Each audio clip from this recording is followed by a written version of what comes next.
começando mais um Tags, o canal que navega por todos os campos da tecnologia e inovação.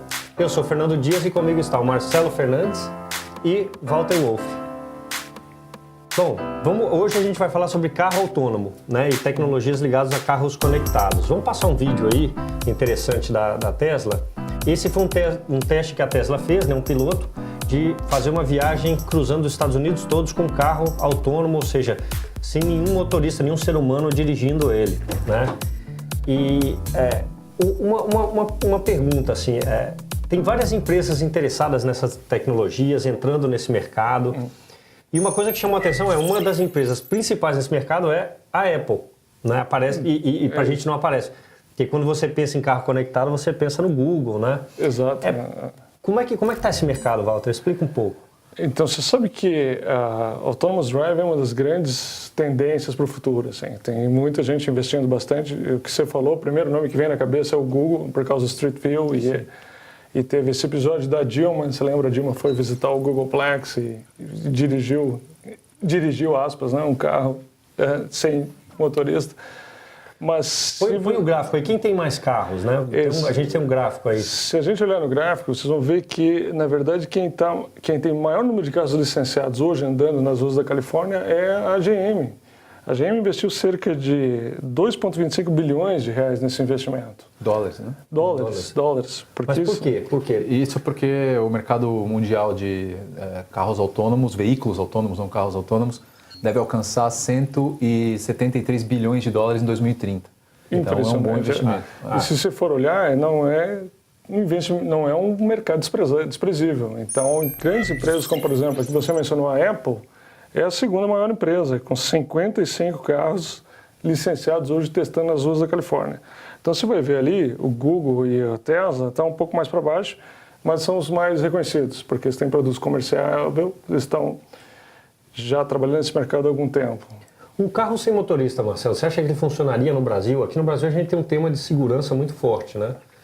Eu acho que sim, eu acho que o carro, na verdade, já funciona, né? Quando a gente fala de carros inteligentes, carros autônomos, existem vários níveis de evolução da tecnologia. Hoje já existem vários carros com detecção de proximidade de obstáculos que brecam o carro quando você está perto de alguma coisa, com detecção de faixas, mudança de faixa. Então já existe algum nível de automação desses carros que já está disponível hoje em muitos veículos que rodam na nossa frota brasileira. Agora, óbvio que falando de um ponto de vista mais futurista, eu acho que a gente tem vários desafios, porque a infraestrutura do país não está preparada para isso num curto prazo. A gente está falando de 2030 nos Estados Unidos, imagina aqui. Mas você acha, por exemplo, o carro autônomo é uma opção mais segura que diminui o risco? Porque hoje a gente tem acidentes que acontecem por causa do erro humano, né? Sim. Olha, em São Paulo, por exemplo, a gente levantou uma estatística que 94% dos acidentes são causados por falha humana. Quando você olha dessa perspectiva, você vê que se você tiver um veículo computadorizado e controlado e testado, etc., as chances de que aconteça alguma coisa são muito menores, né? E isso gera um impacto no ecossistema ao redor do veículo em relação a seguro, em relação a custo de assistência médica, em relação às oficinas, em relação a várias coisas que são mercados que eventualmente podem ser extremamente afetados no momento que você tem um carro autônomo no futuro que não vai ter acidente, então você não vai ter todas essas consequências. Walter, teve um problema nos Estados Unidos que um carro autônomo atropelou uma pessoa, né? E foi uma fatalidade. Isso. E aí causou até um monte de gente desligando o piloto automático do carro porque deixou de confiar no piloto. Porém, a maior quantidade de acidentes é por falha humana, né?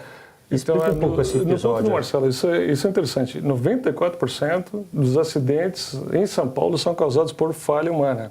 Então, você vê, é claro que a perda de uma vida humana sempre causa uma certa polêmica. Então, nos Estados Unidos, por exemplo, os acidentes envolvendo a Tesla, os testes que eles fizeram, toda vez que morre alguém, recentemente teve esse caso de atropelamento, eles são muito divulgados na imprensa, são muito comentados, eles criam muita controvérsia. Então, o Elon Musk foi na imprensa para dizer, olha, não desliguem o autopilot, porque exatamente essa tendência estava sendo verificada, onde as pessoas desligavam pensando, não, vou dirigir. Porque, na verdade, o autopilot também é um item de segurança, né, do carro. Ele dirige para você. Você sabia que mais de 50% dos americanos confiariam numa marca de veículo autônomo se fosse uma marca conhecida, não necessariamente uma marca tradicional do mercado, digamos, automobilístico, mas uma marca bem conhecida. E isso nas gerações X e nas mais antigas, os baby boomers que se chama. Na geração Y e Z, por exemplo, já falam de 70% das pessoas confiando. Então, eventualmente, a gente que vem de uma geração de X, a nossa geração X, a gente já vem de uma geração que está mais acostumada com marcas de veículos, a gente vai confiar mais nessas marcas, mas vem uma geração toda por aí que a relação dela com as marcas pode ser com um outro tipo de indústria, de tecnologia, que tem uma plataforma tecnológica que não tem nada a ver com carro, e esse cara que pode ser o dominante no futuro, né? Ah, legal. Então tem uma briga. Mas todas as marcas estão fazendo, a Mercedes também tem desenvolvimento no seu carro inteligente, logo assim, todos os carros vão ter algum vai ser um nível de padrão do inteligência. mercado. Você acha que isso também vai ajudar na sustentabilidade, né? O carro tecnológico, ele é ecológico também? O carro elétrico, ele é mais sustentável? Marcelo? Olha, depende da perspectiva, né? E da matriz energética de cada país, né? Porque tem países que têm dependência muito grande na produção de energia de fontes ou de fontes muito poluentes, né? Como na Europa, por exemplo, existem alguns casos. A gente aqui no Brasil mesmo a gente tem hidrelétrica, mas quando a gente liga a bandeira vermelha, a gente aciona as termoelétricas, né? Que é carvão, né? Que poluem muito. Carvão, né? Então, assim, nesse balanço é um pouco complicado hoje. Mas existem várias pesquisas sobre baterias, evolução de baterias, etc.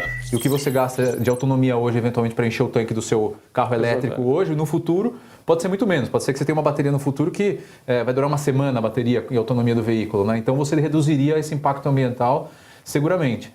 Além disso, a gente olha o impacto ambiental da perspectiva, talvez, do combustível. Mas você tem, por exemplo, um carro elétrico, ele leva mais ou menos 50 componentes só. Né? E você imagina para fabricar esses 50 componentes em relação a fabricar um carro convencional, onde você traz trocentos mil componentes dentro de um carro e tem uma indústria toda por trás daquilo poluindo. Então, esse balanço vai acontecer. Fora o electronic wasting, né? O que você vai fazer com as baterias depois? Você tem que descartar as baterias e sempre cria algum método de reciclagem, sempre cria no ecossistema, sempre cria uma... Você sabe que só nos Estados Unidos, na Europa e na China, sozinho, tem mais ou menos 850 milhões de veículos. Uau. 850 milhões de veículos. Então você imagina o impacto que isso tem na atmosfera e também você imagina o tempo que vai demorar para você começar a entrar numa produção de veículos elétricos e autônomos ao ponto de você fazer a substituição dessa frota. É um mercado bilionário que movimenta muitas coisas e essa matriz aí é meio complicada para o futuro. Né? Esse assunto ele é muito interessante. Continua com a gente aqui porque daqui a pouco a gente também vai falar dos caminhões autônomos da Uber que já estão em serviço, né? Então o Tag volta já já.